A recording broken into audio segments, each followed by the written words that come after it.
বৃহস্পতিবার সন্ধ্যা থেকে শুক্রবার শুরু হয়ে যায়। শুক্রবার বা জুমার দিন, এই দিন সম্পর্কে কোরআন এবং হাদিস থেকে ঘেঁটে আমরা আর অতি গুরুত্বপূর্ণ 5টা আমলের কথা বলবো ইনশাআল্লাহ। নাম্বার 1, সবচেয়ে বেশি যেটা করতে হবে পরিমাণে, জুমার দিন জুমার রাত, বৃহস্পতিবার সন্ধ্যা থেকে নিয়ে শুক্রবার সন্ধ্যার আগ পর্যন্ত পরিমাণে সবচাইতে বেশি করতে হবে যে আমলটা, সেটা হলো দুরূদ শরীফের আমল। নবী করিম সাল্লাল্লাহু আলাইহি ওয়াসাল্লাম বলেছেন, আকসিরু আলাইয়া মিনাস সালাতি মিন ইয়াউমিল জুমআতি ওয়া লাইলাতিল জুমআহ, তোমরা জুমার দিন এবং জুমার রাতে আমার প্রতি বেশি বেশি দুরূদ পাঠ করবে, দুরূদ প্রেরণ করবে। ফা ইন্না সালাতাকুম মা'রুদাতুন আলাই, কারণ তোমরা যে দুরূদ পাঠ করো এটা আমার কাছে পেশ করেন আল্লাহর ফেরেশতারা, এবং রীতিমতো নামধাম সহকারে আল্লাহর একদল ফেরেশতা নিয়োজিত আছে। তারা বলেন, আল্লাহ, হে আল্লাহ রাসূল, আপনার অমুক উম্মত, অমুক অনুসারী, আল্লাহর অমুক বান্দা পৃথিবীর অমুক প্রান্ত থেকে, অমুক দেশ থেকে, অমুকের সন্তান, সে আপনার প্রতি দুরূদ পেশ করেছে জুমার দিনে, জুমার রাতে বা অন্য সময়ে। এটা নবী করিম সাল্লাল্লাহু আলাইহি ওয়াসাল্লামের কাছে রিপোর্ট দেওয়া হয় আল্লাহর নিযুক্ত ফেরেশতাদের মাধ্যমে। এই জন্য শুক্রবার এবং শুক্রবার দিন এবং রাত, অর্থাৎ বৃহস্পতিবার সন্ধ্যা থেকে নিয়ে শুক্রবার সন্ধ্যা পর্যন্ত এই 24 ঘন্টার মধ্যে নবী করিম সাল্লাল্লাহু আলাইহি ওয়াসাল্লামের ভাষ্য খেয়াল করেন, আকসিরু আলাই। ওলামা একরাম জানেন, নবী আলাইহিস সালাম সাধারণত কোনো আমল পরিমাণে বেশি করতে বলতেন না। পরিমাণে বেশি করতে বলার মতো আমল খুব কম ইসলামে। গোটা কোরআন যদি খোলেন আপনি, পরিমাণে অধিক করতে বলা হয়েছে এরকম আমল খুব বেশি পাবেন না। তোমরা বেশি বেশি করে নামাজ পড়ো, বেশি বেশি করে রোজা রাখো, এরকম কথা কোরআন হাদিসে নাই। অবশ্যই একজন ইমানদার 5 ওয়াক্ত ফরজ নামাজের পাশাপাশি অধিক পরিমাণে নফল নামাজও পড়বেন, সেটা ভিন্ন কথা। কিন্তু কোরআনে বেশি পরিমাণে আল্লাহর জিকির করার কথা বলা হয়েছে। আর নবী করিম সাল্লাল্লাহু আলাইহি ওয়াসাল্লাম বৃহস্পতিবার সন্ধ্যা শুরু হলে শুক্রবার সন্ধ্যার আগ পর্যন্ত বেশি পরিমাণে করতে বলেছেন যে কাজটা, সেটা হলো দুরূদ শরীফের আমল। দুরূদের এই আমলটা, এটা করার জন্য আল্লাহ তাআলা এমন সহজ করে দিয়েছেন যে ওযুর প্রয়োজন নাই। আপনার ওযু নাই, তারপর আপনি দুরূদ পাঠ করতে পারবেন। এবং আপনি এই বড় দুরূদ পড়ার মতো সময় নাই, তো আপনি একেবারে সবচেয়ে সংক্ষিপ্ত দুরূদ পড়েন সাল্লাল্লাহু আলাইহি ওয়াসাল্লাম, তাতেও দুরূদ পাঠের সওয়াব পাবেন। আমলটা করব তো ইনশাআল্লাহ। নাম্বার 1। নাম্বার 2, জুমার দিন উপলক্ষে অন্য যে কোনো দিনের চাইতে জুমার দিন অর্থাৎ শুক্রবারের ফজর নামাজ পুরুষরা মসজিদে জামাতের সাথে পড়বেন।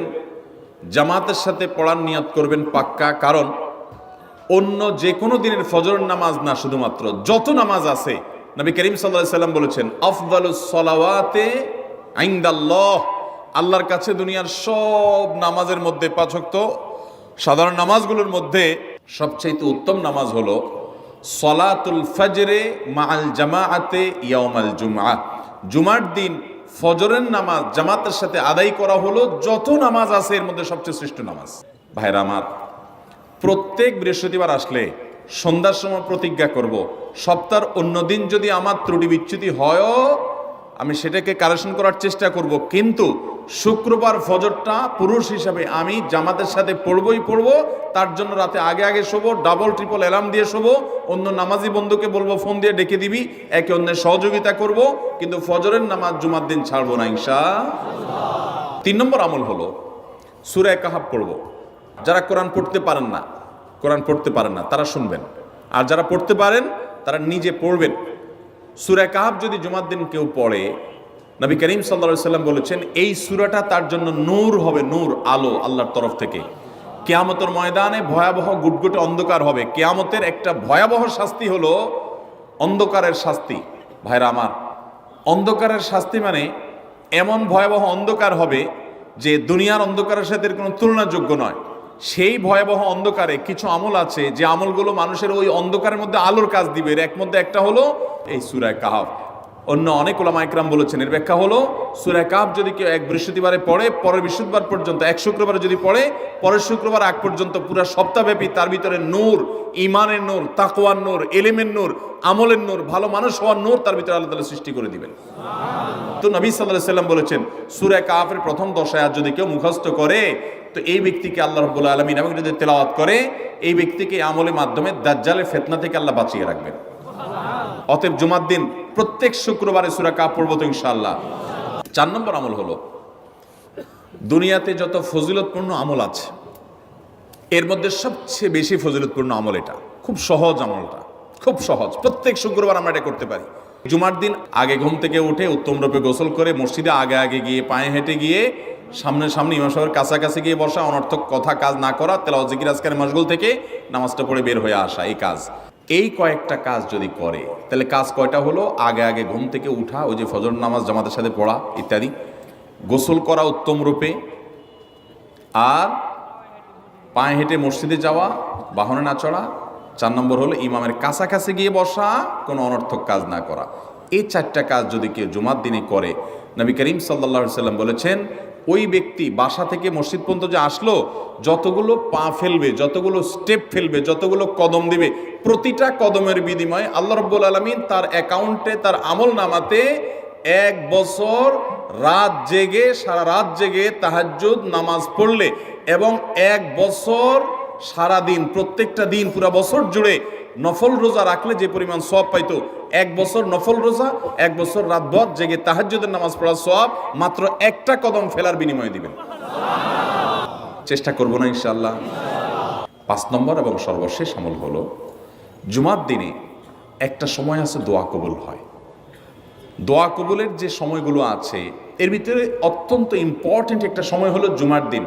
শুক্রবারের একটা সময় সম্পর্কে নবী সাল্লাল্লাহু আলাইহি ওয়াসাল্লাম বলেছেন যে একটা সময় আছে শুক্রবারের, এই সময়ে বান্দা কোনো দোয়া করলে আল্লাহ তাআলা ফিরিয়ে দেন না, কবুল করেন। কিন্তু সময়টা যে ঠিক কখন, এটা হাদিসে নবী সাল্লাল্লাহু আলাইহি ওয়াসাল্লাম বলেন না, যাতে করে হয়তো আমরা সারাদিনেরই কম বেশি দোয়ার চেষ্টা করি। এই বিষয়ে মুহাদ্দিসগণ, হাদিস বিশ্লেষকগণ, পণ্ডিত ওলামায়ে কেরামগণ হাদিসের বিভিন্ন আকার ইঙ্গিতকে গবেষণা করে, অ্যানালাইসিস করে এক একজন এক এক সময়ের কথা বলেছেন। তবে বেশিরভাগ ইমাম, বেশিরভাগ পণ্ডিত ওলামায়ে কেরাম, বেশিরভাগ আপনার ইসলামিক স্কলারগণের বক্তব্য হলো যে এই সময়টা হলো জুমার দিনের শেষ প্রহর, আসরের পর থেকে নিয়ে সূর্য ওঠার আগ পর্যন্ত এই সময়টা। আমাদের আল্লাহর দিকে মনোনিবেশ করতে হবে দোয়ার জন্য বেশি বেশি। তাহলে শুক্রবারে 5 নম্বর আমল হলো বেশি বেশি কি করবো ইনশাআল্লাহ? দোয়া। বেশি বেশি দোয়া করবেন, উঠতে বসতে চলতে ফিরতে। বিশেষভাবে সূর্য ডুবার আগের যে সময়টা শুক্রবার, অর্থাৎ দিনের শেষ সময়টা, বিশেষভাবে আল্লাহ তাআলার কাছে দোয়া করব। ঠিক আছে তো ইনশাআল্লাহ? কয়টা আমল বললাম? আমল করবো তো ইনশাআল্লাহ? মনে থাকবো তো ইনশাআল্লাহ? আমরা প্রয়োজনে বাসায় গিয়ে একটা কাগজে নোট করে ফেলবো, লিখে ফেলবো, লিখে এরপরে ওয়ালে টাঙ্গায় দিবেন বাসায় যে জুমার দিন এই 5 কাজ আমি ছাড়বো না। আপনি যদি মনেও না থাকে, আপনার যদি ভুলেও যান, আপনি এই কাগজ আপনাকে মনে করাবে ইনশাআল্লাহ। বাসায় ফ্যামিলির লোকদের সাথে শেয়ার করবেন, জুমার দিন হুজুর বলেছেন, আমি একটু আমার মন থেকে বলিনি, এগুলো সব কোরআন হাদিসের কথা বলেছি আপনাদেরকে। কোরআন হাদিসের আলোকে 5টা আমলের কথা বলেছেন, বিশেষভাবে জুমার দিন আমি 5টা আমল করবই করব। ভাইরা আমার, প্রত্যেক জুমার দিন যদি আপনি একটু ইমানের রিচার্জ করেন, ইনশাআল্লাহ সারা সপ্তাহ আপনার জন্য সেটা উপকারে আসবে। চেষ্টা করবো তো ইনশাআল্লাহ? আল্লাহ তাআলা এই আমলগুলো আমাকে আপনাকে